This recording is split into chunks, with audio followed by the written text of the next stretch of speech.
ออเดอร์นี้นี่สัญญาณมันบอกซื้อทุกคนเนาะสำหรับไผที่ว่ายังนำสายบ่เป็นนะทุกคนเด้อเนาะสังเกตเบิ่งเนาะคันสัญญาณมันบอกตอน10วิเนาะ10วิมันจะบอกว่ามันเป็นเขียวเนาะอ่าเฮาก็วิเคราะห์ว่าโอ้มันก็มีโอกาสขึ้นคือกันได้เนาะตามอินดิเคเตอร์บ่ตามที่เฮาได้ศึกษามาบ่เนาะเฮาก็มั่นใจไม่นี่เฮาซื้อขึ้นเหรียญนึงเพราะว่าเทคนิคกับอันออโต้ซิกนอลตรงกันลองเบิ่งเนาะลองเบิ่งว่าสิเป็นจังได๋เนาะสบายดีอาจารย์สบายดีเมื่อคืนนี้อาจารย์บอกว่าบ่ค่อยอยากจื้อแปลเมื่อคืนนี้แม่นบ่อาจารย์โตวินจากไม้7ไม้ติดหรือว่า8ไม้ลืมจังว่าแหละเด้อว่านี่โอ้เมื่อคืนบ่แม่นี้นอาจารย์จำว่าเสียงคล้ายๆกันก็เลยคิดว่าอาจารย์คล้ายๆกันว่าเบิ่งที่รูปโปรไฟล์ทุกคนเนาะนี่เบิ่งที่รูปโปรไฟล์แล้วก็เบิ่งชื่อนี้เนาะสิได้เลยเนาะบ่มันอยากออกแบบเดียวกันถูกอยากออกแบบเดียวกันเลยถูกก็เลยแม่นล่ะคล้ายๆกันว่าอาจารย์สงสัยแม่นแล้วซะโอเคป่ะทุกคนเนาะเดี๋ยวเบิ่งนำกันเนาะเมื่อกี้นี้มันได้ผลเนาะวินได้เมื่อกี้นี้เนาะแม่นบ่เนาะมันบอกซื้อขึ้นไปเมื่อกี้นี้วินเนาะสำหรับออโตซิโนเนาะมาทุกคนข้อยก็ต้องขอย้ำก่อนทุกรอบเนาะสำหรับในกรณีที่ค่อยเปิดมีตติงมาเนาะเป็นเพียงการแชร์แบ่งปันความรู้แบ่งปันประสบการณ์เนาะเกี่ยวกับการเทรดโดยการเบิ่งตามออโตซิโนนี่เนาะสำหรับทุกคนที่เข้ามาร่วมเนาะคันว่าเป็นไปได้ค่อยก็อยากให้ทุกคนเข้ามาเบิ่งเนาะเป็นกรณีศึกษาเด้อเนาะบ่แนะนำว่าให้ออกออเดอร์ตามแต่จังไดได้ทุกคนเนาะมาก็ขึ้นอยู่กับทุกคนเนาะถ้าทุกคนมีงบมีต้นทุนอยากออกออเดอร์ตามเนาะก็ตามได้ส่วนได้ทุกคนต้องยอมรับความเสี่ยงให้ได้เนาะมาเดี๋ยวเรามาวิเคราะห์นำกันโอเคเอาต้นทุนมา400ทุกคนเนาะอย่างน้อยก็ได้กำไร10 20%เนาะอันนี้คือเป้าหมายเนาะเป้าหมายในการเทคโปรฟิตเนาะคันว่าเป้าหมาย stop loss ก็คือพลาด5ไม้เนาะมาออเดอร์นี้ออเดอร์แรกค่อยไปเลย10เหรียญเนาะออเดอร์นี้ขายกดออกอยู่เนาะขายแต่ว่ามันรีเฟรชทุกคนสาเหตุที่ขายเนาะค่อยก็ลองเข้าตามออโต้ซิกนอลเนาะเบิ่งกราฟของ BTC ตัวนี้เนาะออโต้ซิกนอลโปรเด้อสำหรับตัวนี้เนาะที่มันอัปเดตขึ้นมาจากตัว V2 เนาะตัว V2 ก็แบ่งปันให้ทีมงานแล้วเนาะใครที่อยากนำไส้เนาะสังเกตเบิ่งง่ายๆทุกคนอันสัญญาณมันบอกเนาะมาละขายเฮาก็กดขายเนาะมาลุ้นมันนำกันออเดอร์แรกจังได้ออเดอร์แรกโอ้ออเดอร์แรกแหกโค้งโดนบ่มานเลยโอ้โหพลาดไปเนาะออโตซิโนมาไปกันต่อสำหรับรูปแบบการคูณเงินของข้อยทุกคนเนาะข้อยจะเดินเงินแบบมาร์ติงเกลเด้อเนาะ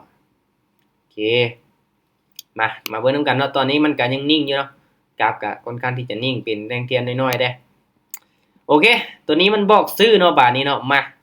สัญญาณมันบอกซื้อค่อยเข้าเด้อซื้อเนาะสำหรับทุกคนเนาะให้เบิ่งเป็นกรณีศึกษาเด้อเนาะหรือว่าเอาเงินเดโมออกมาฝึกเทรดกันก็ได้เด้อทุกคนเด้อเนาะมาก็จะเป็นต้องเข้าเด้อตามก็ได้เนาะมาเดี๋ยวเบิ่งนำกันมันบ่ 100% เนาะแต่ว่าก็มาเบิ่งนำกันเนาะตรงใดที่มันได้ผลเนาะตอนนี้ลงมาแดงอยู่เนาะมาลุ้นเบิ่งนำกันขึ้นไปติขึ้นได้นะออเดอร์นี้เฮ้ยจังได๋ก็เขียวนะเนาะมาออเดอร์ที่2ทุกคนเนาะจาก10พาด10ไป20อันนี้คือรูปแบบการเดินเงินของข้อยเนาะโอเคออเดอร์ที่2วินเนาะมาคันพลาดวินนี่ก็น่าจะบ่มีปัญหาแต่เฮาก็มาเบิ่งนำกันเด้อทุกคนเด้อเดินเงินให้เป็นเนาะคันว่ามีงบน้อยเนาะบ่คูณเงินก็ได้ทุกคนเดินเงินเสมอเนาะเวลาพลาดมันจังยังรักษาต้นทุนไว้ได้เด้เนาะคันว่าเดินเงินเสมอนี่คันคูณเงินนี่แม่เนาะได้ก็ได้ไวเนาะบัดเสียก็เบิดไวเนาะออเดอร์นี้ซื้อทุกคนเนาะมาเนาะซื้อไป10เหรียญ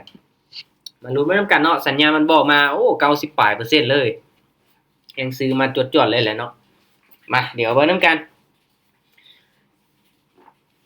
มันเริ่มปรับตัวเป็นเทรนขาขึ้นแล้วทุกคนเนาะช่วงหลังๆนี้เนี่ยแท่งเทรนค่อนข้างที่จะงามเลยเนาะงามหลายเนาะจังได้โอ้ออเดอร์นี้ขึ้นได้บ่บ่ว่าสิเป็นแดงน้อยๆจังซี่ขึ้นไปลูกเขียวได้นะแท่งนี้จังได๋ก็เขียวสวยเริ่มเห็นแววแล้วทุกคนเนาะตามล่ากล้องของขวัญ5ออเดอร์ติดมาไปกันต่อเนาะเดินเงินเบาๆได้คันว่าออกทุกไม้ส่วนอาจารย์โอ้ตามได้ส่วนได้ทุกคนเนาะ ตามในส่วนได้เนาะสำหรับตัวนี้ครับบ่ว่ากันเนาะขอเพียงแต่เฮ็ดจังไดก็ได้ให้ตัวเองมีกำไรเนาะมาขายเด้อออเดอร์นี้ค่อยขายเด้อทุกคนตามออโต้ซิกนอลไปเนาะทุกอย่างทุกคนเนาะมันก็อยู่ที่เฮาเป็นคนตัดสินใจเองเนาะเงินของเฮาเนาะเอามั่นใจแล้วใส่เลยเนาะบ่ต้องว่าสิถ้าแต่คนอื่นเนาะจังซั่นจังซี่บ่เนาะเงินของเฮานี่เฮาตัดสินใจเองโลดคนอื่นสิว่าจังไดก็อย่าเนาะคือเฮาไปอยากซื้อหั้นซื้อนี่เนาะคนอื่นว่าว่าจังซั่นจังซี่ก็อย่าตัวเงินอยู่ในกระเป๋าเฮาเนาะเฮาอยากซื้อก็ซื้อโลดแหละเนาะมาออเดอร์นี้จังได๋งามๆนี่ก็จังซั่นล่ะบ่เห็นว่าก็ได้สวยทุกคนเนาะนี่เงินเฮามีสิทธิ์ทุกคนเนาะเฮาเป็นคนตัดสินใจเนาะไปงามๆเลยทุกคนมา3ออเดอร์ เงินเฮามีพิษไอวานา แม่นโอเคมาออเดอร์นี้มาลุ้นมานํกันเนาะกะสิลองเข้าตามออโต้ซิโนไปอีกทุกคนโอเคสัญญามันบอกซื้อนะออเดอร์นี้ซื้อทุกคนเนาะมา10เหรียญคือเก่า ตาม ลองเบิ่งทุกคนเนาะว่าออโต้ซิโนมื้อนี้มันสิบินจังไม่ติดเนาะอันมื้อที่ตลาดมันบ่สวิงนี่กินเต็มแน่นอนนะ มันกดซื้อขึ้นบ่ทันเมื่อกี้นี้ แม่นป่ะไปกดตั้งแต่10วิเลยเนาะสัญญามันบอกมาประมาณ10วิเลยทุกคนเนาะมาเดี๋ยวเบิ่งนำกันเนาะออเดอร์นี้ปิดเขียวงามแหละสลับขึ้นไปจังซี่เนาะสวยงามบ่ BTC เนาะนิ่งไว้ได้ลูกนิ่งไว้ได้ออเดอร์นี้เขียวนั่นก็เขียวสวยขึ้นเขียวงามทุกคนเอาแหละวิน4ไม้ติดแล้วบ่ทุกคนวินมา4ไม้ติดแล้วเด้อเนาะเดี๋ยวเฮาเบิ่งนี่กำไรของค่อยมื้อนี้น้อยเดียวเนาะพลาดไม้นี้แล้วก็วินมา4ไม้แล้วเนาะโอเคมาออเดอร์ที่5ทุกคนมาเบิ่งว่าค่อยสิได้เปิดกล่องของขวัญบ่เนาะเมื่อวานนี่ก็ได้แต่4ไม้เนาะมื้อนี้นี่ต้องได้5ไม้แล้วล่ะสัญญาณบอกซื้อทุกคนเนาะมาค่อยตามซื้อเลยออเดอร์นี้มาทุกคนตามในส่วนได้เนาะมาเดี๋ยวเฮาเบิ่งนำกันว่าออโต้ซิโนจัดเต็มให้เฮาได้บ่ออเดอร์นี้ต้องเขียวงามละลูกไม้ที่5นี่จังไดตอนนี้ยังนิ่งอยู่ทุกคนเนาะยังเป็นทรงไซด์เวย์เนาะกราฟทรงนี้เป็นทรงไซด์เวย์ได้เนาะก็อาจจะขึ้นแน่ลงแน่เนาะสลับปะปนกันไปออเดอร์นี้จวดได้บ่เขียว3วิสุดท้ายปึ๊บโอ้ยลงมาแดงทุกคนเนาะเสียดายมันบ่ขึ้นเนาะมันลงมาตอน2วิสุดท้ายเนาะโอ้ยมันนิ่งเกินไปเริ่มใหม่ทุกคนเนาะไปกันต่อผ่านแล้วก็มากลับมาเด้อเงินเนาะปรับเงินเดือนบ่ได้5ไม่ติดซ้ำเสียดายเนาะโอเคออเดอร์นี้เนาะสัญญามันบอกขายทุกคนเนาะมาไปปรับเงินค่อยขายตามมันลองเบิ่งเนาะมาคันว่ามันเป็นแท่งเทียนแบบชัดเจนทุกคนเนาะมันบ่นิ่งจนเกินไปเนาะแล้วก็แบบตอนท้ายแล้วมันจังเปลี่ยนนี่บ่ค่อยโอเคเนาะบ่ค่อยงามปานใดเนาะคันว่าเข้ามาทันเนาะทรงที่มันงาม ดิ2วิสุดท้ายเนาะ แม่นมันนิ่งแล้วก็มันเปลี่ยนตอน2วิสุดท้ายเนาะมาออเดอร์นี้บ่ว่าสิเป็นคือเก่านี่เนาะซูมเข้าไปให้เห็นแท่งเทียนนะครับจังได๋ลูกลงมาแดงละนิ่งไว้มันนิ่งเกินไปหั่นนะเนาะมาตรงนี้นี่ได้ว่ามีแฮงซื้อแฮงขายเข้ามาบ่ค่อยหลายปานใดเนาะโอเคไปกันต่อทุกคนอัตราชนะสูงอยู่ได้เนาะสำหรับออโต้ซิโนวันนี้เดี๋ยวเบิ่งนำกันเนาะกลับมาเดิน10เหรียญคือเก่าตามสัญญาณออโต้ซิกนอลโปรทุกคนเนาะสัญญาณมันบอกขายเด้อทุกคนเด้อเนาะมาค่อยขายเลยออเดอร์นี้ค่อยขายเลยเนาะทุกคนเนาะมาเดี๋ยวเบิ่งนำกันกับ สัญญาณกับเทคนิคที่น้องใช้ตรงกันเลยมื้อนี้ถือว่าสุดยอดเลยแหละเนาะคันว่าตรงกันแล้วก็ใส่เลยเนาะแต่หลักๆก็บริหารเงินค่อยแหละทุกคนเนาะสิ่งสำคัญเนาะถึงเงินจิบเซ่ ไม่มีขอออกไป4เหรียญเลยเพราะว่าเทคนิคกับอันนั้นตรงกันแบบมั่นใจในไม้นี้ มั่นใจว่ะ ไม่พอเลยต้องไปส่วนจานบ่วิไม่เลย อ้าว สายส่วนก็ว่าเนาะต้องวินแล้วล่ะไม้นี้เอ้ยเอ้าปอขึ้นไปได้เสยพอเลยมีแต่ส่วนขายลงบ่แม่นคือทุกคนเนาะบ่ได้ค่อยว่าต้องวินแล้วล่ะเกือบดับถ้าให้มันขึ้นได้เสย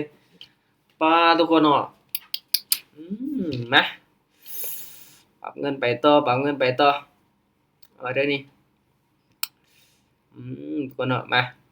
โอเคสัญญามันบอกซื้อเนาะตามซื้อออเดอร์นี้ลืมปรับเงินเนาะมาซื้อไป20เหรียญมาโอ้ดูคนเนาะออโตซิโนว่าจังได๋อีเมื่อกี้นี้ขึ้นไปได้ซื่อเนาะเมื่อกี้นี้เนาะมาเดี๋ยวเฮาเบิ่งนำกันเอาเบิ่งนำกัน อ๋อสงสัยเว่เนาะอาจจะมีแฮ่งซื้อแฮ่งขายเข้ามาเนาะสงสวิงเนี่ยเอาขึ้นไปดิลูกโอ้ยจวดลงมานี่บ่ได้เนาะจังได๋ออโตซิโนเฮาจังได๋โอ้ยลงมาละนิ่งเลยบาดนี้ออโตซิโนเรียบร้อยทุกคนเนาะทรงนี้นี่พลาดไป2ไม้ล่ะมาเดี๋ยวมาเบิ่งนำกันทุกคนสงสัยเว่ได้เนาะอาจจะบ่มักเนาะอาจจะมักทรงเป็นเทรนเนาะ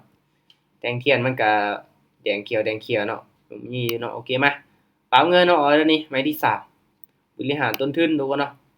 ออเดอร์นี้มันบอกซื้ออีกเนาะโอเคเข้าตามซื้อไปไม้ที่3ทุกคนเนาะมาต้องขึ้นเขียวงามแล้วไหมแองซื้อเข้ามาเนาะจวดทะลุขึ้นไปเลยมาลุ้นมาทำการทุกคนเนาะในว่าอินดิเคเตอร์ที่ค่อยนำใช้เป็นประจำเนาะ2เส้นอินดิเคเตอร์ตัวนี้ยังติดแปะกันเนาะยังขนานกันตัวนี้มันยังเป็นทรงไซด์เวย์ทุกคนเนาะคันเฮาเข้ามาเจอทรงนี้นี่งามเนาะแต่เวลามันก็ผ่านไปแล้วเนาะเฮาก็มาเจอทรงนี้บัดนี้เนาะ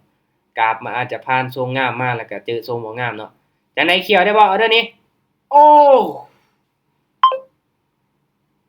ทุกคนเนาะเรียบร้อย บู โอ้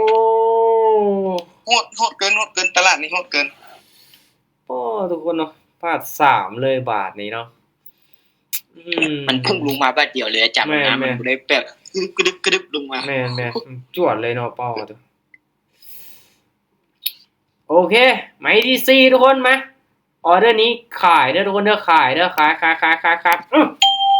ทำสิอินดิเคเตอร์มาตัวนี้ก็เนาะอินดิเคเตอร์เน็ตวอลุ่มก็แต่เมื่อกี้มีคนโทรมาแล้วบ่ได้ใส่เนี่ยนะมาทุกคนเนาะไม้ที่4เด้อออโตซิโนของเฮาบอกว่าสิผ่านว่า4ไม้สูงแรกๆนี่วินมา4ไม้ล่ะไม้นี้ต้องลงมาแดงแล้วล่ะลงมายาวๆลูกสังเกตเบิ่งทุกคนเนาะค่อยตามมา4ไม้แล้วไม้นี้จังได๋กะวินต้องคูณฮอดไม้ที่4เห็นบ่ทุกคนเนาะนี่แหละค่อยจังเดินเงินเซฟไว้ก่อนเนาะพลาดไม้ที่1ที่2ที่3เนาะไม้ที่4จังสิวินเนาะป่าโอเคมาไปกันต่อทุกคนเนาะไปกันต่อคันว่าพลาดวินนี่ใครแน่เนาะคันพลาดเกินฮอด4ไม้5ไม้ได้ยุ่งเลยเนาะออเดอร์นี้มันบอกซื้อทุกคนเนาะมันส่วนกับเน็ตวอลลุ่มเนาะเมื่อกี้นี้เนาะเห็นบ่คือออเดอร์ที่มันสลับไปเมื่อกี้นี้เนาะคันว่าเป็นทรงไซด์เวย์จังซี่นี่สัญญาณมันนี่ควรที่จะบอกขายเด้อเนาะคักเพราะว่ามันก็ส่วนกับเทคนิคเนาะนะเดี๋ยวมาลุ้นมานํกันทุกคนเนาะพอกับออเดอร์นี้นี่มันเป็นจังเดียนสลับมาเนาะจวดได้บ่เขียวน้อยก็เขียวนะมาออเดอร์นี้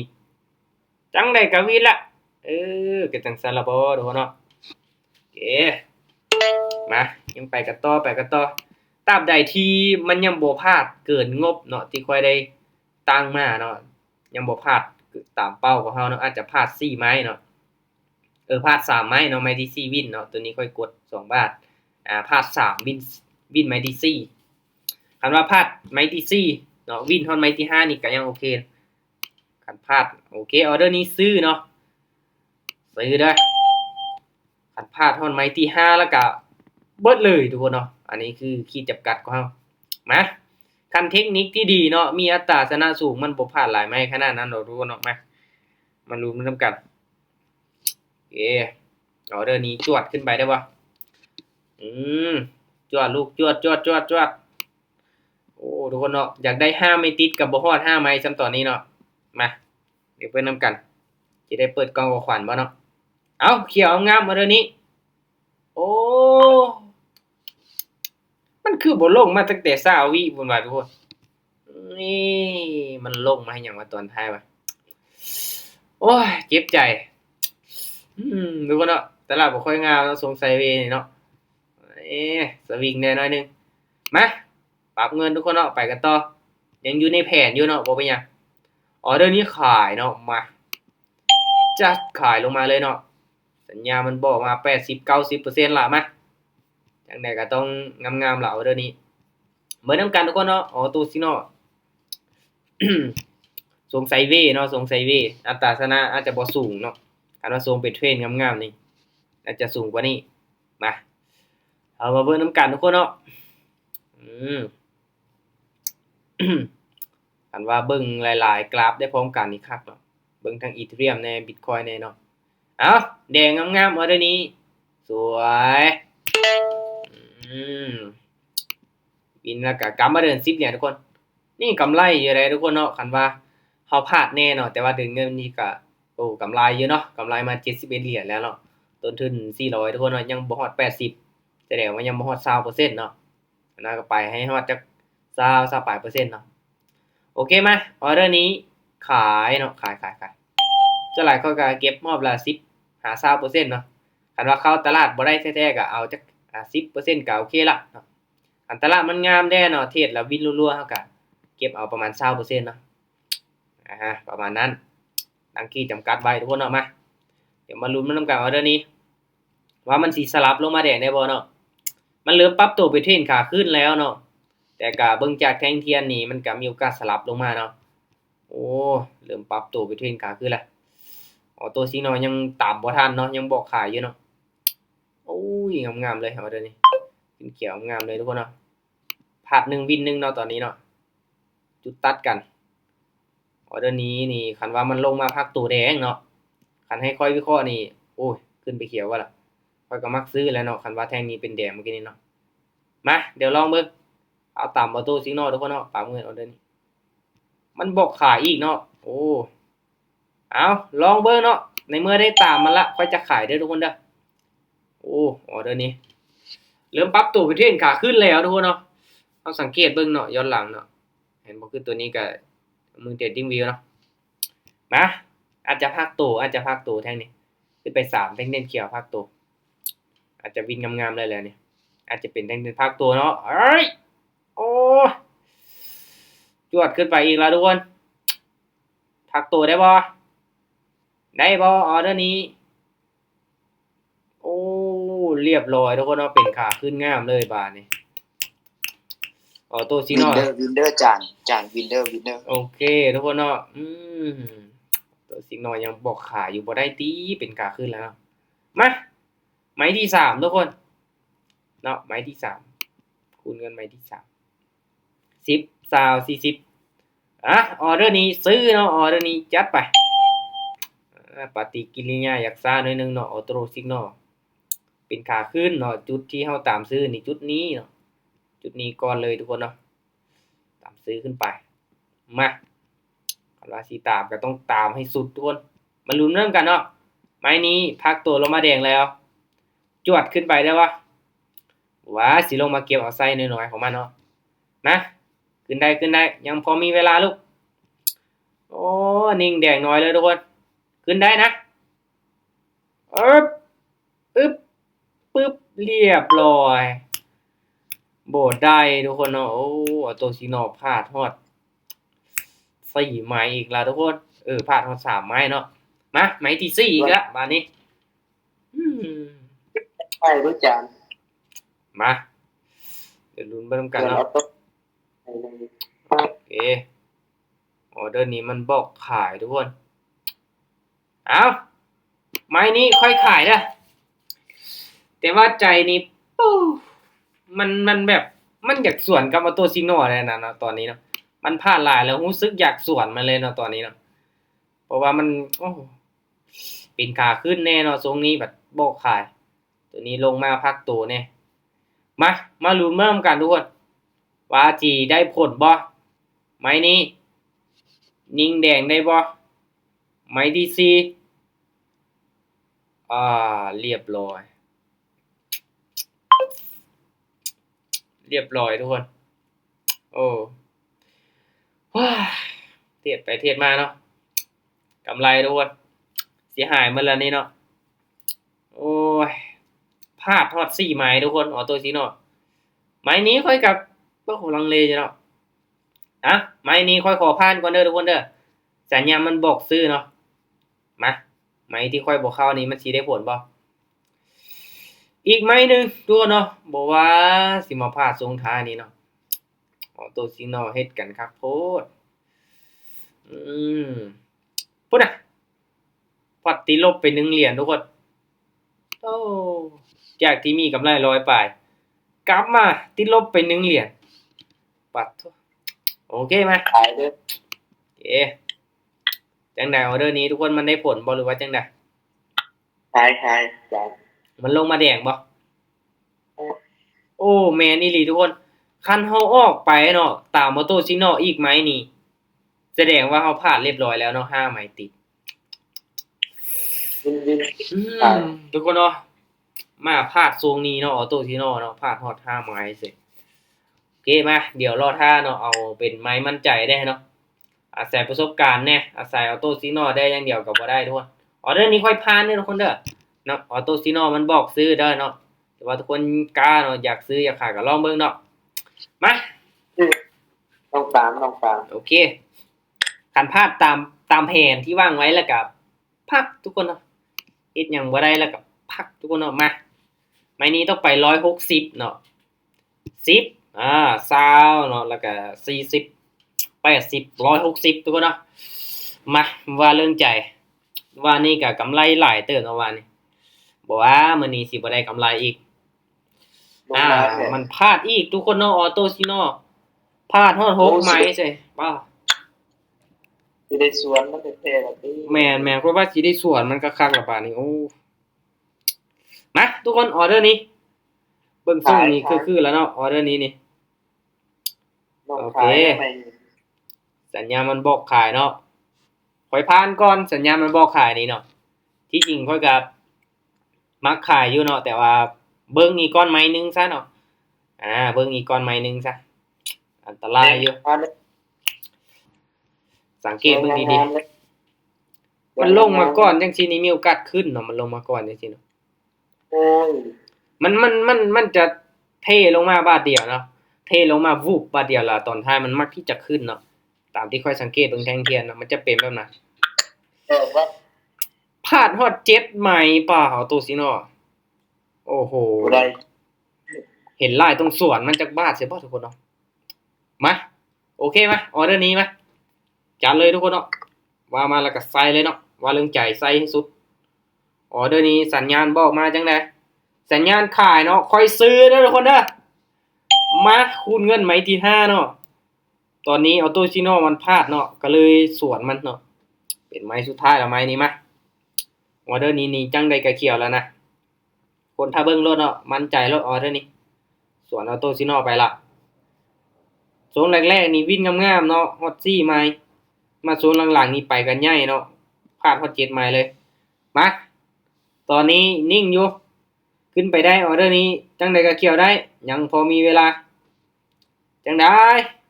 นี่ เนาะ นี่เขียวอ้อเรียบร้อยทุกคนเนาะสายสวนออโต้ซิโนต้องมีสวนนั่นล่ะเกือบทุกคนเนาะไม้ที่5สวนมันเนาะคูณเงินมันพลาดฮอด8ไม้เนาะอีกไม้นึงทุกคนถ้าวินอีกไม้นึงค่อยจะพักเนาะเพราะว่ากำไรใกล้สิฮอด 20% แล้วเนาะออเดอร์นี้มันบอกขายเนาะค่อยซื้อเด้อทุกคนเด้อเอ้า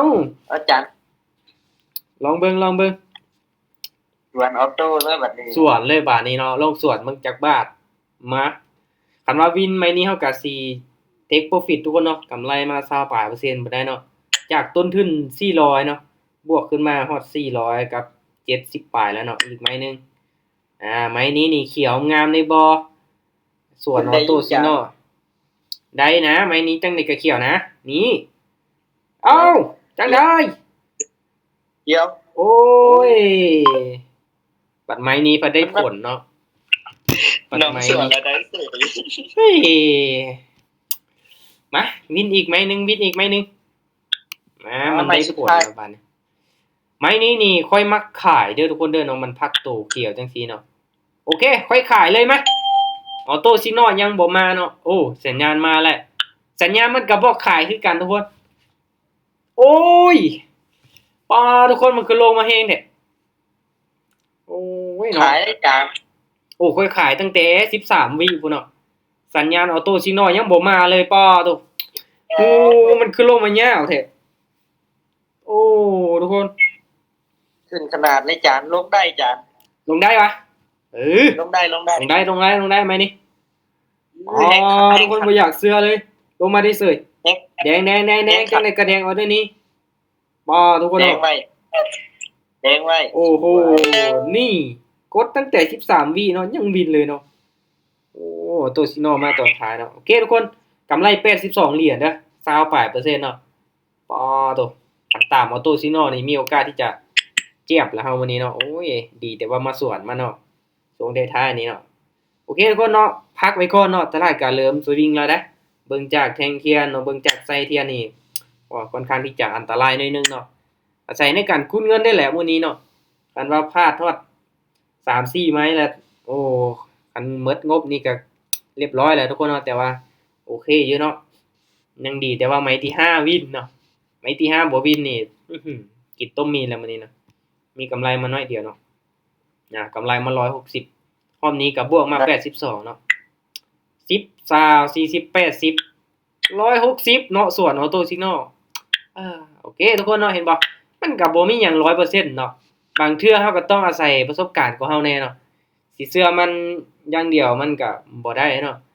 เชื่อแต่ว่าออโต้ซิกนอลอย่างเดียวมันก็บ่ได้เนาะเห็นบ่ โอ้คันสวนเอาโตได้กำไรหลาย แม่นอันส่วนออโต้ซิกนอลนี่กำไรแล้วเนาะทรงสุดท้ายนี่มันมาพลาดเนาะทรงแรกมันวินฮอด4ไม้เลยเนาะคิดว่ามันสิให้เฮาวินฮอด5ไม้แต่ว่าบ่ฮอดซ้ำทุกคนเนาะแต่ค่อยบ่มักอันทรงที่ว่ามันเป็นเทรนขาลงแล้วเนาะบอกให้เฮาซื้อเนาะเป็นขาขึ้นแล้วบอกให้ขายเนาะห้วยสังเกตเบิ่งนี่มันก็อันตรายอยู่ได้ทุกคนกันเฮาสิตามมันทรงนั้นเนาะเห็นบ่คือทรงนี้แหละเห็นบ่มันเป็นแนวโน้มขาลงเนี่ยมันมักบอกซื้อเนาะก็วิเคราะห์เคียงคู่กันไปเด้อทุกคนเด้อสัญญาณก็เป็นอีกหนึ่งตัวเลือกเนาะให้เฮาได้ตัดสินใจเนาะตัดสินใจหลายๆอันเด้เนาะทั้งเทคนิคแน่ทั้งอินดิเคเตอร์ตัวนี้เนาะทั้งตัวนี้แน่เนาะก็เคียงคู่กันไปเนาะเห็นบ่เดี๋ยวนี้มันก็พลาดอีกเนาะปิดแดงอีกสังเกตเบิ่งดีๆเนาะโอเคทุกคนถือว่ากำไรเนาะสิพลาดน้อยพลาดหลายก็กำไรเนาะอย่างน้อยเฮาก็มีกำไรเนาะโอเคขอบใจทุกคนที่เข้ามาว่าทุกคนพักก่อนเนาะรอบนี้โอเค พอกัน โอเคเนาะพอกันใหม่มื้อหน้าเนาะมื้อหน้าเอามันๆตึงๆเนาะมื้อนี้นี่เกือบรับ แต่กลับมาได้เนาะคันตามออโต้ซิโนไปนี่คือสิเจ็บเนาะไม้สุดท้ายโอเคทุกคนเนาะบ๊ายบายเด้อตั้งใจเนาะเทรดมีกำไรแล้วก็ถอนน้ำเนาะโอเคเจอกันใหม่รอบต่อไปทุกคนเนาะบ๊ายบาย